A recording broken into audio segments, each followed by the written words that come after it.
I never thought I'd live long enough to see my son throw love out into the rain. But that's exactly what happened. The house was quiet that morning. The kind of quiet that used to mean peace.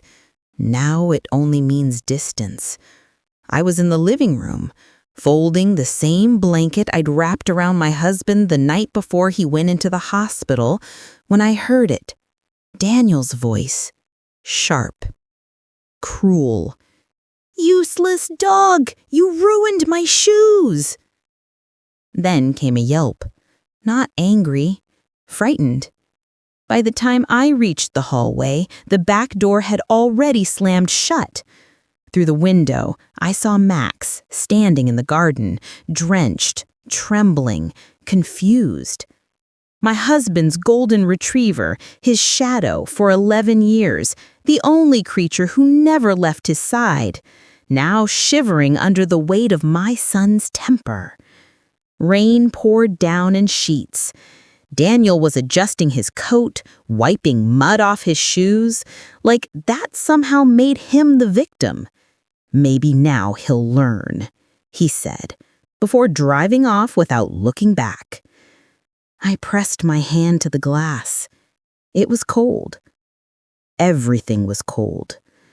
"When my husband died," I whispered, "Max was the only heartbeat left in this house that still remembered love." The wind carried his name, Richard, through my mind like a ghost. He had always said, "A man who's cruel to what's loyal will never be kind to what he loves." I used to think he was being poetic. Now I knew he was warning me. I grabbed the old wool blanket from the couch and stepped outside. The rain soaked through my cardigan before I even reached the garden. Max whimpered when he saw me, tail tucked, eyes wide with shame, as if he had done something wrong. "Oh, sweetheart," I said, wrapping the blanket around him. "Don't worry, boy. Mama's still here." He leaned into me, his fur cold against my palms, his heart beating fast, too fast. I could feel it, that fragile rhythm, like the ticking of a clock counting down the patience I had left. I looked back at the mansion, the house Richard and I built brick by brick, now echoing with greed instead of laughter. And that was the moment I realized something I'd been too afraid to admit. I wasn't just losing my son. I was losing the last piece of the life we'd built. The rain softened to a drizzle, but the air stayed heavy. Max rested his head on my knee, his eyes closing as if he trusted me completely, as if, even in the storm, he knew I'd never turn him away. And maybe that's why the decision felt so clear even before I put it into words. If love could no longer live in my family, then I'd protect it somewhere else, even if that meant giving everything I had to the only soul who still understood what it meant. I held Max closer, my voice barely a whisper under the sound of the rain. "You're safe now, boy. Mama's got you, and I promise no one will ever throw you away again." I still remember the sound of that machine, steady, fragile, like it was afraid to stop breathing for him. The hospital smelled of metal and flowers that had already begun to wilt. Richard's skin looked almost translucent against the white sheets. I kept pretending that if I held his hand tightly enough, I could keep him here. He smiled at me, that quiet, knowing smile that always meant he'd already made up his mind. "Ellie," he whispered, voice trembling like a leaf, "promise me something." I leaned closer. Anything. He looked down at Max, who was lying by his bedside, head on his paws, eyes fixed on Richard like he understood every word. "Take care of him," he said, placing Max's paw in my hand. "He's family." That was the last thing he ever asked of me. Not to remarry, not to be strong, just to take care of the dog that loved him most. And I promised. I remember the warmth of Max's paw, how alive it felt, how heavy that moment became. It was as if Richard had passed a piece of his soul through that touch, trusting me to guard it. I told him, "I'll take care of him. Always." And then the monitor stopped. People talk about death like it's a single moment, a clean cut. But it's not. It's a slow unraveling, a silence that stretches until it starts living in your walls, in your heartbeat, in the corners of the house where laughter used to echo. When Daniel came, he didn't even look at Max. He went straight to the envelope on the bedside table, the one labeled estate. His first words weren't, "How are you, Mom?" or "Was he in pain?" They were, "Did he update the will?" That was the first time I noticed it, the difference between my son's voice and my husband's silence. One sounded empty, the other full of love, even in its absence. After the funeral, people left flowers, cards, and promises to check in. But none of them stayed. Only Max did. Every morning, he'd walk out to the grave on the hill and lay beside it. Rain or shine, he'd stay there, still as stone, eyes fixed on the name Richard Brooks. Sometimes I'd bring him a blanket, but he wouldn't move until sunset. He'd come home, eat a little, and rest his head on my lap like he was trying to keep me from breaking too. I used to think grief made people fragile, but watching Max, I've realized grief, when it's real, makes you faithful. Days turned into months, and Daniel called less and less. When he did, it was to talk about investments and property value. Never about memories. Never about his father's laugh or the way Richard used to hum out of tune while fixing the fence. He was obsessed with numbers, while I was haunted by moments. I kept the house the way Richard left it. His coffee mug still in the cupboard, his jacket on the chair. Some nights I'd sit there holding that jacket, breathing in what little was left of him. And Max would curl up beside my feet as if standing guard over both of us. One evening I whispered to him, "You miss him too, don't you?" He lifted his head, those deep brown eyes shining with something that looked too human to explain. He didn't bark, didn't move, just looked at me.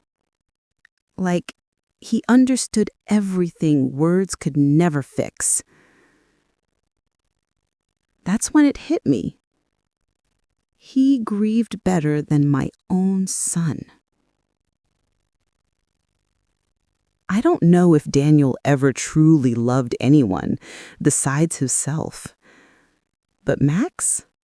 He loved with a loyalty that never once asked for anything in return. That kind of love is rare, sacred even. The kind you protect with everything you have left. Maybe that's why I kept Richard's promise so fiercely. Because in losing him, I realized love doesn't die with the person. It just changes form. Sometimes it grows fur. He said he was moving back home to help me manage things. Those were his exact words. I wanted to believe him. God knows I did. Daniel arrived with boxes, noise, and plans. Too many plans. He filled the house with strangers, decorators, appraisers, men who spoke in numbers and estimates, not memories. They ran their fingers along Richard's old piano, tapped on the walnut cabinets, and whispered things like collectible value and potential profit. When I asked what was happening, Daniel smiled that smooth, distant smile I no longer recognized. "Mom, I'm just modernizing. This place feels outdated. We can make it look fresh." Fresh. That word landed heavy. Richard's books? Gone. His record player? Sold.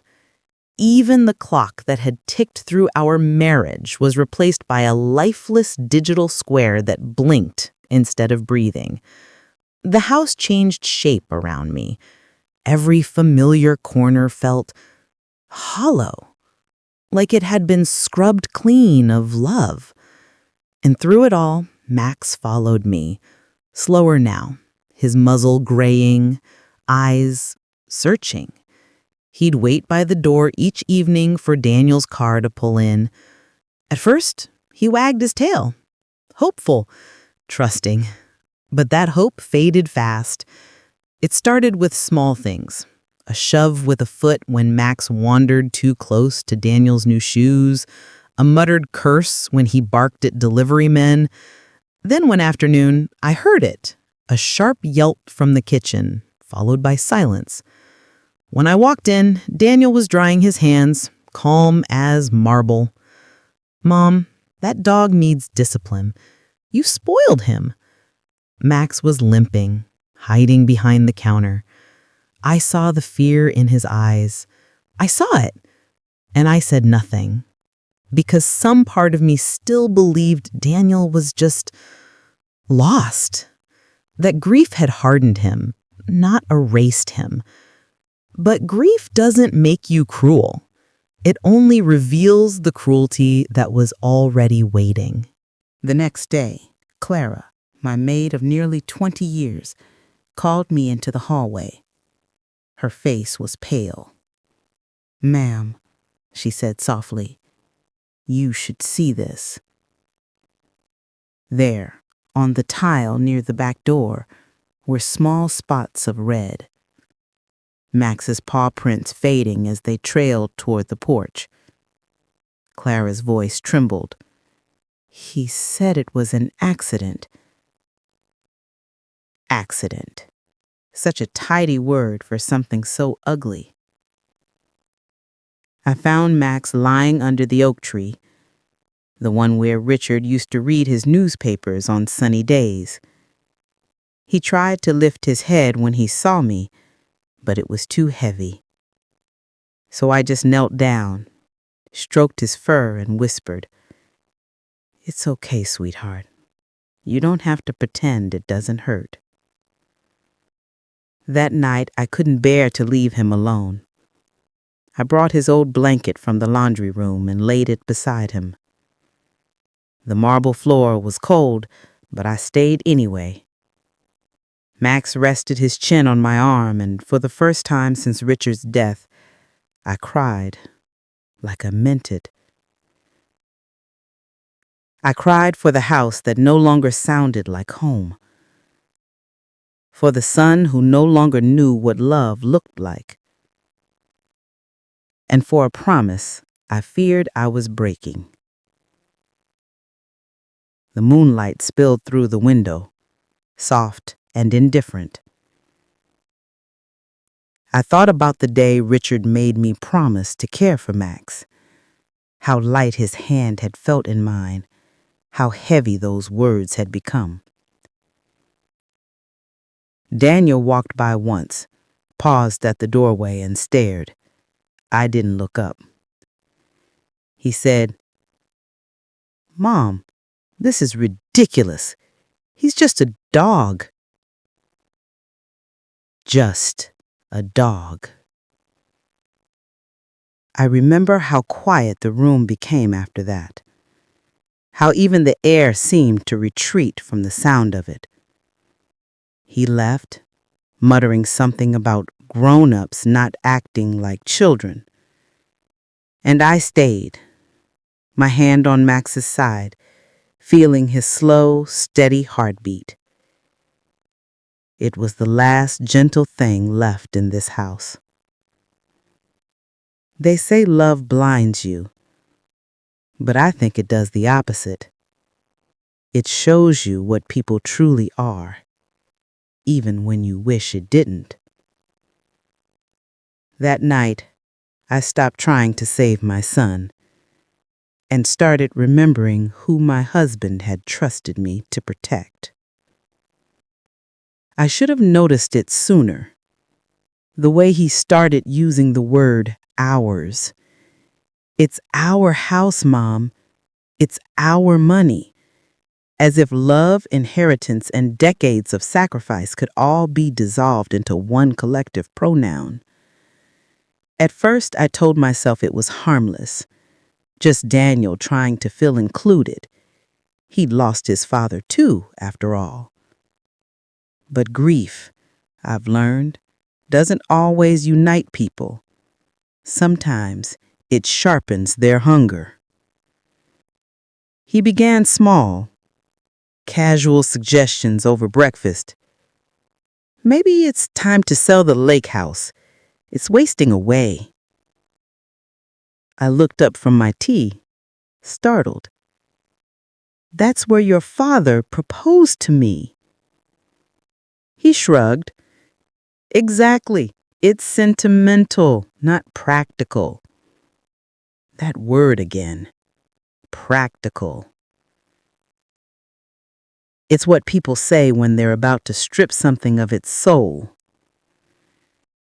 He brought brokers over that weekend. Men with perfect suits and hollow smiles. They spoke of liquid assets and market timing, as if memories could be converted into percentages.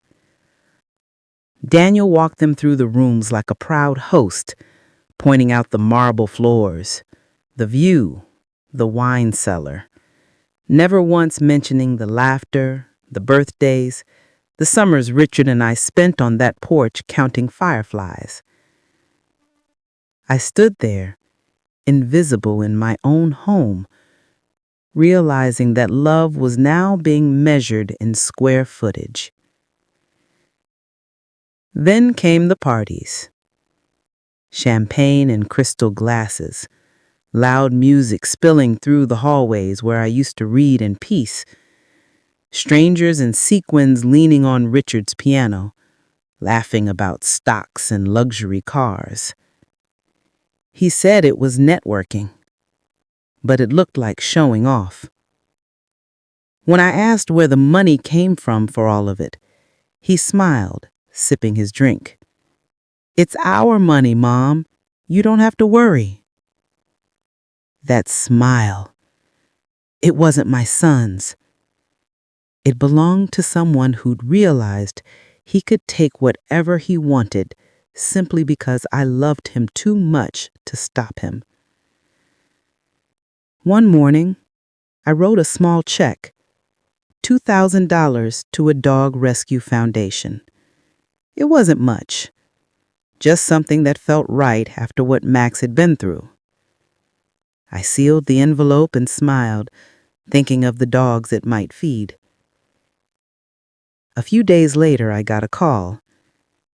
"Mrs. Brooks," she said gently, "I'm afraid the check didn't clear." At first, I thought it was a mistake. Then I opened my banking app.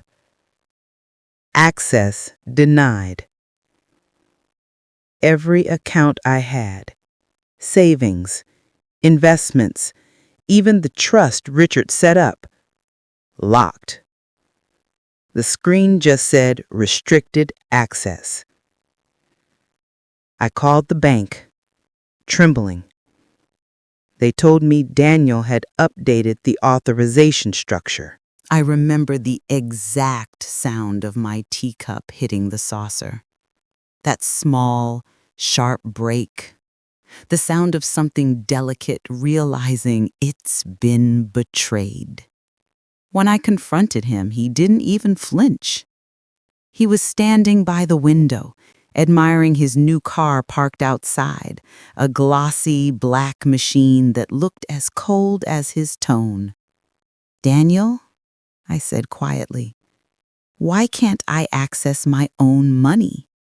He turned around, calm as if we were discussing the weather. "Relax, Mom. I'm just streamlining things, simplifying. You don't have to worry about all those accounts anymore." I stared at him, trying to find the boy who used to sit on Richard's shoulders at the fair, who used to bring me daisies from the garden. But he was gone. "Streamlining what, Daniel?" I asked, my voice trembling. He smiled, faintly amused. "Everything." I took a step closer. My voice broke before I could stop it. "Streamlining what, Daniel? My soul?" For the first time, his face twitched. Not with guilt, with annoyance. He sighed. "Mom, don't be dramatic. I'm trying to help you. You're not getting any younger." That sentence, it sliced through me like glass. You're not getting any younger. It wasn't care. It was calculation. That night, I couldn't sleep. The mansion felt foreign, too bright, too loud, too his. I wandered the hallways barefoot, my hand brushing the wallpaper Richard and I had chosen 40 years ago. I could still hear his voice in my head. "A home isn't built by money, Ellie. It's built by love." But love had become property now, and property had become possession. Max stirred when I entered the kitchen, tail thumping weakly. I knelt beside him, burying my face in his fur. "You were right to never trust him," I whispered. He looked up at me with those tired, patient eyes. Eyes that had seen the best and worst of us, and loved anyway.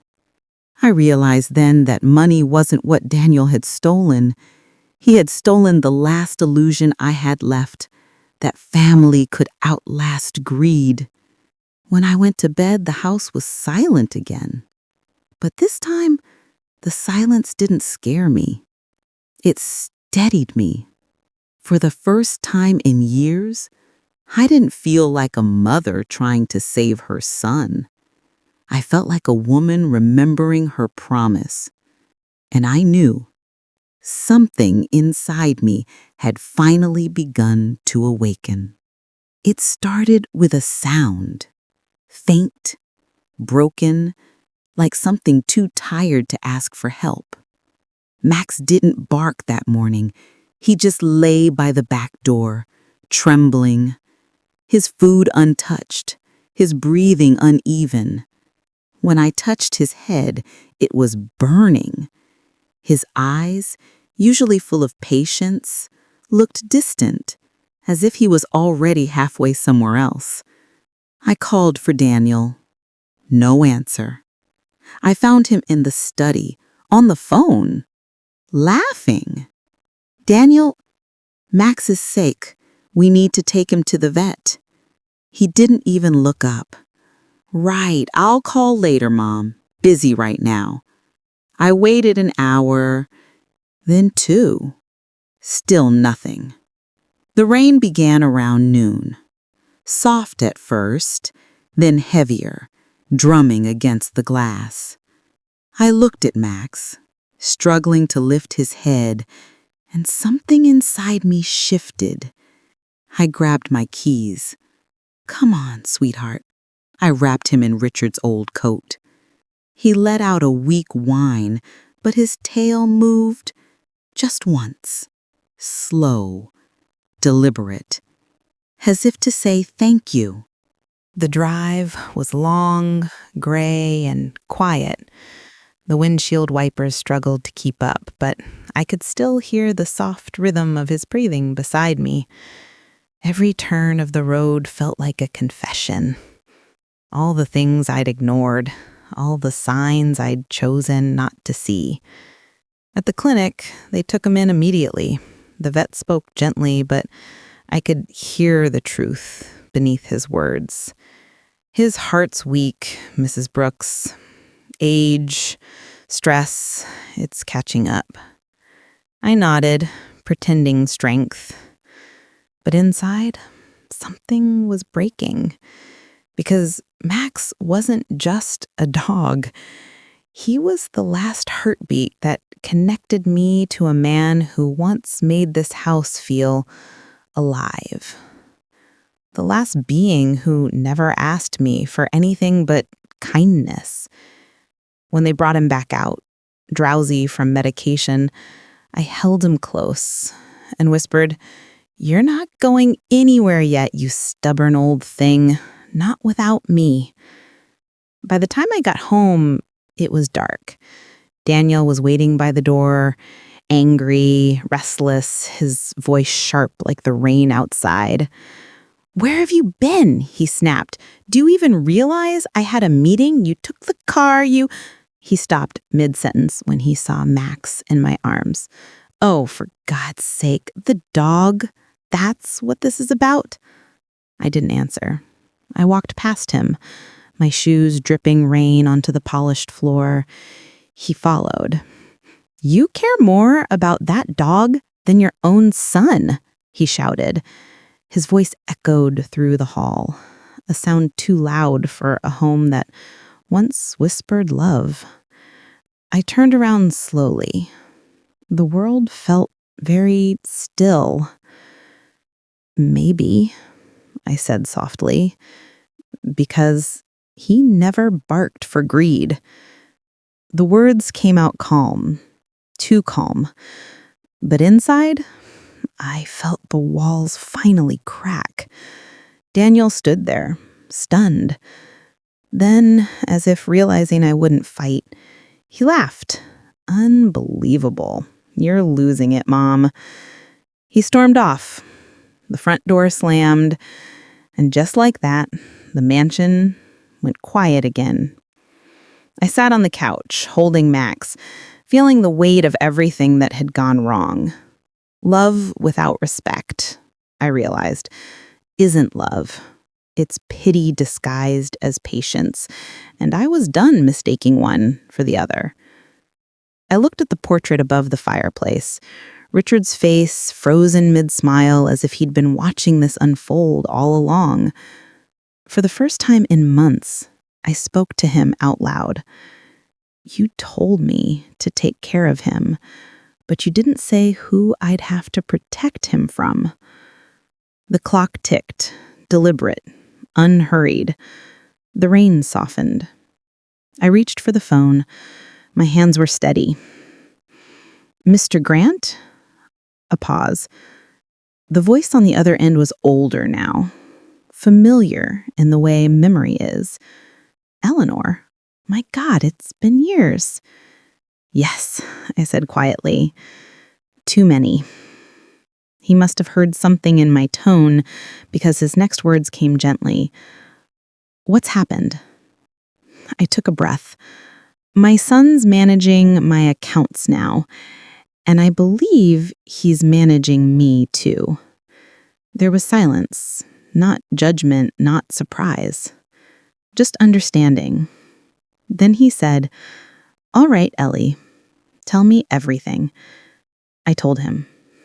Every detail.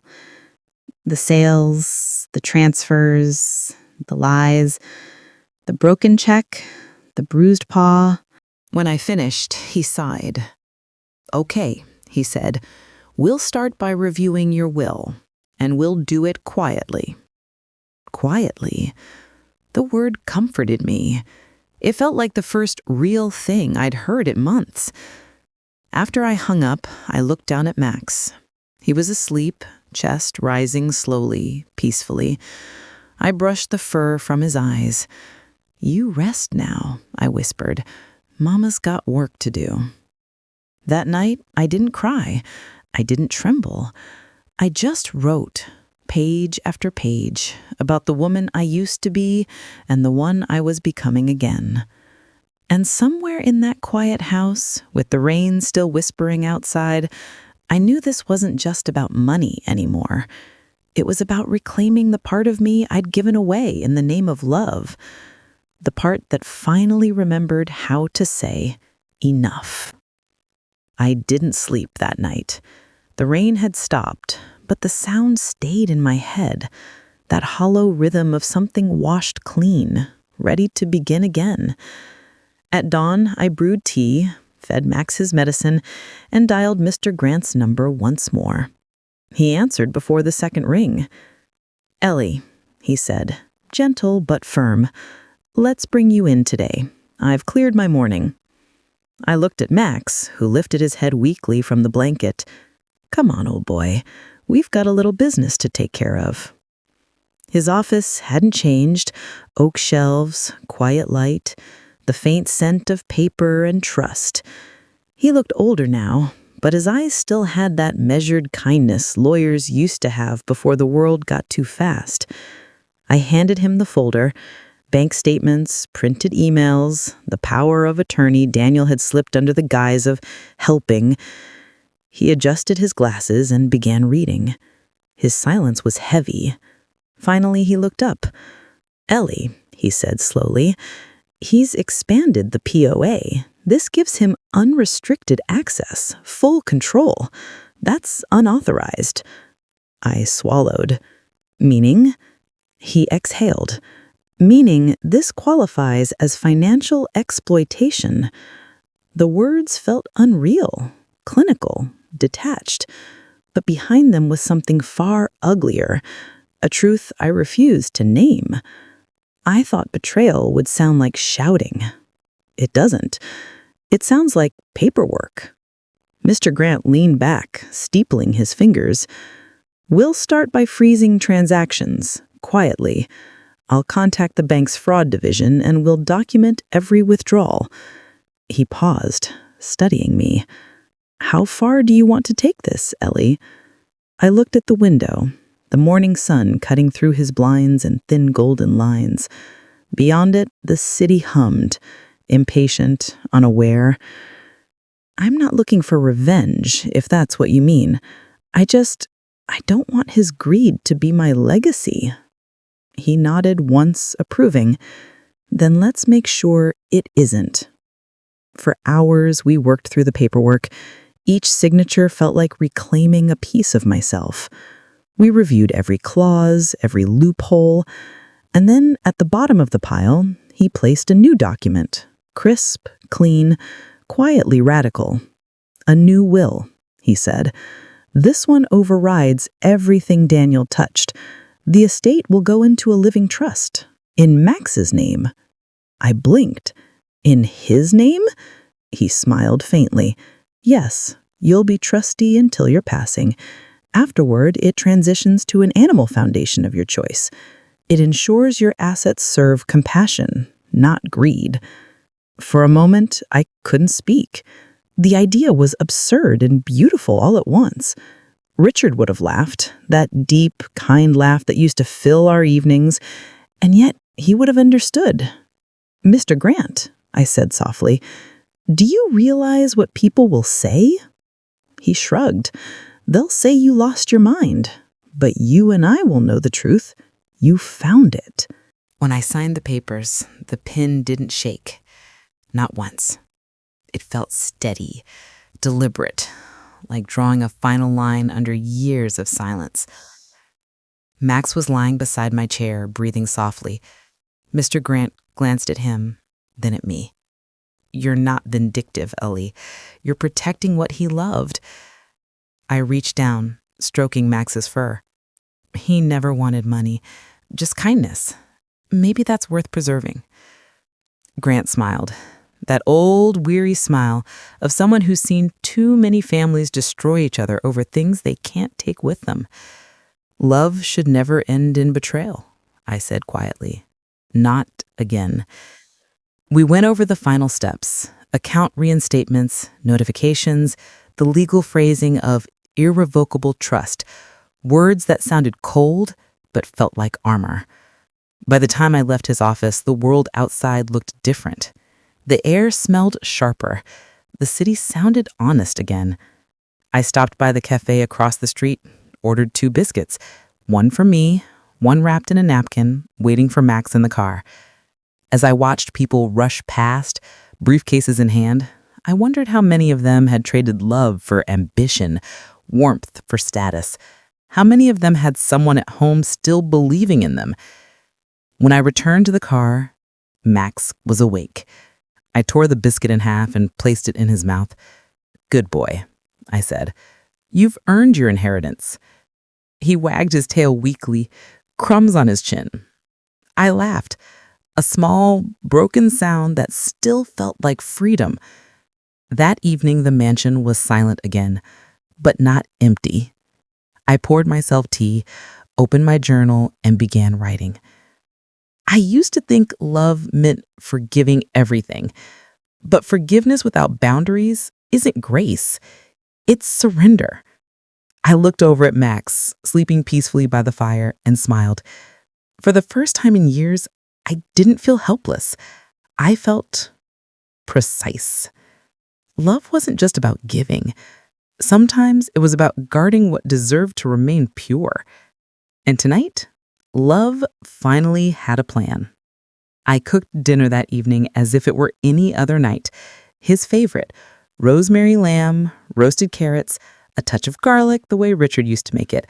The scent filled the house slowly, like forgiveness pretending to be patience. Daniel came home late, humming, his phone still in hand. He didn't notice the candles I'd lit or the table set for 2. He only noticed the wine, an old vintage I'd kept for years, waiting for a reason to open it. "Well, Mom," he said, sitting down, "didn't expect a whole spread tonight. You're spoiling me." I smiled quietly. "Maybe I am." He poured himself a glass before I could offer, talking faster than the clock behind him ticked. "You know, Mom, I think things are finally turning around. My crypto investment doubled this week. I'm thinking of putting a down payment on a new property, maybe Palm Springs or even Miami." I nodded, my hands folded neatly on the tablecloth. "Miami sounds lovely." He grinned, too absorbed to notice the distance in my tone. "Yeah, you'd love it there. Sun, beaches, all that peace you're always after." Peace. The word lingered between us, almost mocking. Dinner went on like that. Him talking, me listening. About his plans, his cars, his new ventures. He spoke like a man building an empire, not realizing the ground beneath him had already been quietly removed. When the plates were cleared, I reached beneath my chair and placed a sealed envelope on the table, cream-colored, crisp, with my signature across the flap. He frowned. "What's this?" I smiled faintly. "Something that needed to be done." He tore it open, impatient. His eyes darted across the page, reading quickly, then slower. And then he stopped. The color drained from his face. What is this?"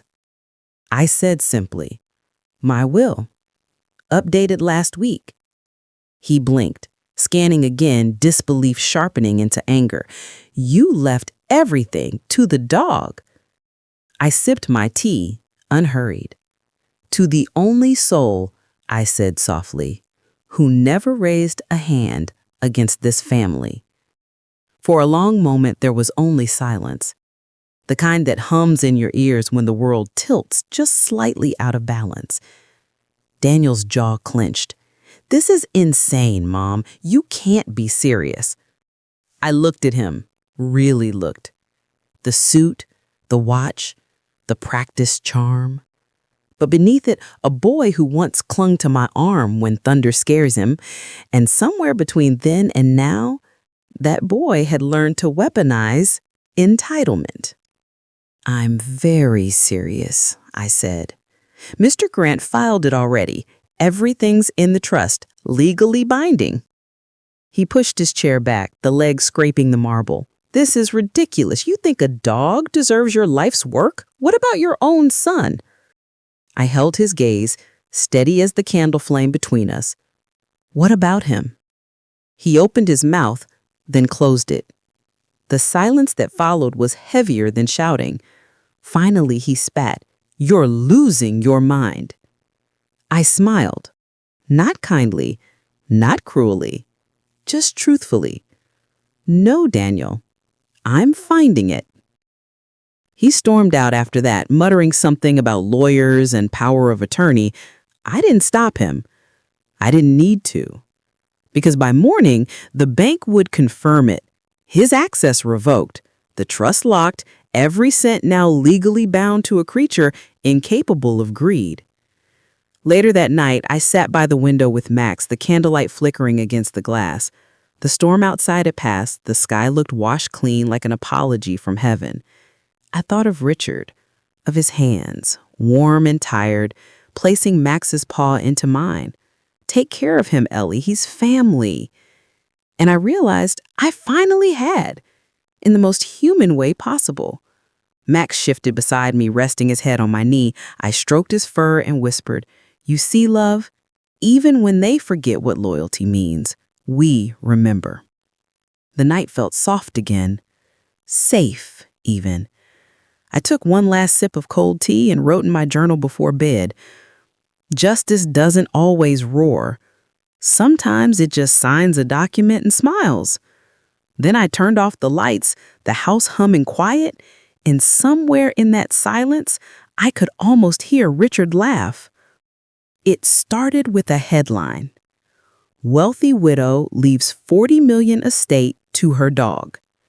I saw it first on the morning paper, the same one Daniel used to mock me for reading instead of scrolling my phone. My tea went cold before I turned the page. By noon, reporters were at the gate, cameras flashing through the iron bars like hungry birds pecking for story crumbs. Max sat beside me, calm as always, his golden fur glowing under the soft morning light. He didn't understand what the noise was about, but his eyes stayed on me, steady, loyal, unbothered. I envied him for that. By late afternoon, the front door slammed open. Daniel. He looked disheveled, eyes red-shot, voice cracking between anger and panic. "Do you had any idea what you've done?" he barked. "The whole world's laughing at me. You made me look like a fool." I folded my hands in my lap. "Sit down, Daniel," I said quietly. "You must be exhausted." He didn't. He paced. "You're senile. That's what you are. You let that lawyer manipulate you into this circus, leaving everything to a dog?" His voice broke on the last word. I poured tea for both of us, the clink of porcelain echoing in the room that used to echo with laughter. "Milk or lemon?" I asked. He glared at me, chest heaving. "You're not listening." "Oh, I am. I've been listening for years. To you, to your plans, to your excuses. And now I'm finally hearing myself." He stopped pacing. The fire in his eyes flickered, just for a second. "You could have inherited more than money, Daniel," I said softly, stirring my tea. "You could have inherited decency." His hands balled into fists. "You ruined me!" The words rang through the house like thunder breaking stained glass. I set my cup down gently. "No, Daniel," I sighed. "You ruined yourself." There was no anger in my voice, just truth. The kind that lands heavier than any scream. He stared at me, lost. The man who once strutted through this house like its master now looked like a stranger who'd wandered into the wrong story. And maybe he had. Outside, the reporters shouted questions, names, numbers, angles for headlines. But all I could hear was Max padding softly across the floor toward Daniel. Daniel took a step back. "Keep that thing away from me." Max stopped, tail still, eyes locked on him. Then just once, he barked. Not loud, not long, just one clean, sharp sound, like a verdict. Daniel froze. For a moment, he almost looked small. I rose from my chair, walked past him, and opened the front door. Flashes burst outside, voices rising. I turned to him and said quietly, "You can go now. They're waiting for a quote. Maybe this time you'll tell the truth." He laughed without another word. The door closed behind him, soft but final, the kind of sound that marks an ending you don't need to announce. I leaned against it for a moment, breathing in the quiet, the scent of tea, rain, and dog shampoo. Strange, comforting company. Max pressed his head against my leg. I knelt beside him, kissed the top of his nose, and whispered, "It's all right now, love. They'll call us crazy, but we know better, don't we?" He wagged his tail once. I looked out the window, where the sun was finally breaking through gray clouds, and for the first time in a long while, I didn't feel like defending my choices. Because sometimes, love doesn't need to be understood. It just needs to be remembered. The courtroom was colder than I'd expected. Marble walls, polished wood, faces watching me like I was a headline, not a human being. They called it the dog Will case. It sounded ridiculous, even to me, but I sat there, hands folded, spine straight, heart steady. I'd already lived through the real trial, the one inside my home. Daniel sat across from me, his suit perfect, his expression carved in arrogance and fear. He didn't look like my son that day. He looked like a man fighting for something he'd already lost. His lawyer stood first, voice sharp enough to slice glass. "Your Honor, we contest this will on the grounds of mental incompetence. Mrs. Brooks has demonstrated erratic decision-making and emotional instability following her husband's passing." I could almost hear the cameras clicking from the back. Then my lawyer, Mr. Grant, rose slowly, like time itself had granted him patience.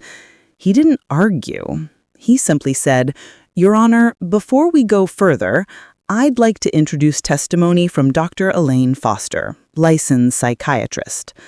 A woman in a navy suit approached the stand, calm, composed.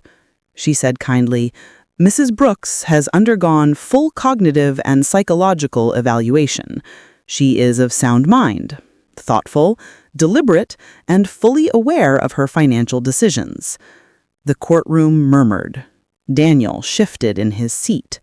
Then Mr. Grant opened a folder, thick, labeled, unforgiving.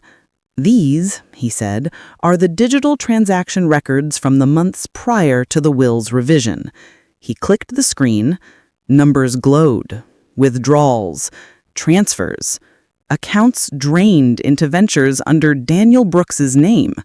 Each transaction unauthorized, Mr. Grant continued, executed under a power of attorney that was expanded without consent. The evidence shows a pattern of exploitation, not confusion. He closed the folder gently. As her counsel, I can confirm that Mrs. Brooks did not lose her clarity. She lost her trust. The judge, a woman with silver hair and eyes that had seen too many families like ours, looked between us. Mr. Brooks, do you have anything to say in response? Daniel stood, or tried to. His voice cracked. She's exaggerating. I just wanted to help. She wasn't doing anything with the money. I thought it was... He stopped, fumbling for words that no longer worked. I thought it was mine, too. The judge nodded slowly. And yet you took it without asking. Her gavel tapped once, not hard, but enough to echo. After reviewing the evidence and testimony, the court rules in favor of Mrs. Eleanor Brooks. All accounts and properties are to be reinstated under her name. The contested trust remains valid and irrevocable. No grounds for incompetence. The sound of that gavel was softer than thunder, but it felt just as final. Daniel sank into his chair, his hands trembling slightly. The arrogance had fallen away, leaving only the frightened boy I'd once tucked in after nightmares. I turned to him. For a moment, neither of us spoke. There was nothing left to fight over, just the quiet, unspoken ache of a bond that money had already buried. I said to him, "You'll always be my child, but you'll never again be my caretaker." He looked away. And somehow, that hurt less than I expected. When it was over, the cameras swarmed outside. Questions flew through the air. Why the dog? Do you regret it? Are you sending a message? I smiled faintly, pushing past the noise. Max was waiting in the car, tail wagging against the window like nothing had happened. As I opened the door, sunlight spilled across the seat, warm, quiet, familiar. I stroked his fur and whispered, "They called it justice, love, but you and I know it was loyalty." He barked once, softly, and just like that, the noise behind us didn't matter anymore. It's been 6 months since the hearing. The house feels lighter now, not because anything changed in it, but because I did. There are no raised voices, no footsteps echoing through hallways of tension, just the hum of the kettle, the creak of floorboards, and Max's paws following me from room to room. Sometimes silence, when it's honest, feels like music. This morning, we walked to the lake, the same one Richard and I used to visit every Sunday before church, where the water always looked like glass and smelled faintly of pine and rain. Max trotted ahead, tail high, fur shining gold in the early sun. For a moment, I could almost see Rickard walking beside him, same stride, same steadiness, same quiet joy. I stopped at the bench by the willow tree, the one where he first told me about his dream of a rescue shelter. He'd said, "One day, Ellie, when we're gone, maybe our money could keep saving something that still breathes." Back then, I'd laughed, thinking it was just another one of his gentle whims. Now, I realized it was a promise, and it waited all these years for me to keep it. I looked down at Max, his muzzle silvered with age and his eyes still as kind as the first day Rickard brought him home. "You didn't just guard him, Max," I whispered. "You guarded me." He looked up, tail brushing the dirt, as if he understood every word. Maybe he did. I knelt, wrapped my arms around him, and breathed in that familiar, comforting scent of fur and morning dew. It felt like home, the kind that doesn't depend on walls or wealth, but on loyalty that never asks for anything back. Next week, the foundation opens, the Rickard and Max Foundation for Animal Welfare, funded by the Trust, built in the name of two souls who never let greed touch love. It feels right, not like revenge, not even justice, just restoration of something that money had once dirtied and now, finally, washed clean. I sat by the lake a little longer, watching sunlight scatter diamonds across the surface. A breeze passed, gentle and full of memory. I could almost hear Rickard laughing somewhere beyond it, that deep, warm sound that made the world seem safe. I smiled, for once, not out of defiance, but peace. And as Max laid his head on my lap, I whispered, "Money returned to love, and so did I." Then we kept walking, slowly, quietly, into the kind of morning that doesn't need an ending.